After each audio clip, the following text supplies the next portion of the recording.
The National Weather Service in the San Francisco Bay Area has issued a tornado warning for northwestern San Mateo County in Northern California, San Francisco County in Northern California, until 6:15 a.m. Pacific Standard Time.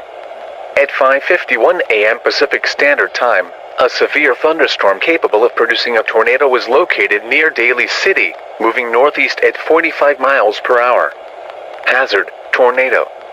Source: radar indicated rotation. Impact: flying debris may be deadly to those caught without shelter. Mobile homes will be damaged or destroyed.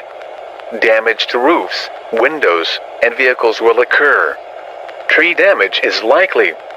This dangerous storm will be near San Francisco, Daly City, South San Francisco, and Pacifica around 5:55 a.m. Pacific Standard Time.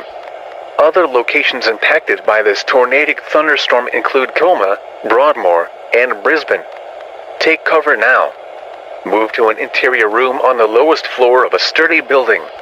Avoid windows and protect yourself from flying debris. If you are outdoors or in a vehicle, move to the closest substantial shelter and protect yourself from flying debris. Torrential rainfall is occurring with this storm, and may lead to flash flooding. Do not drive your vehicle through flooded roadways.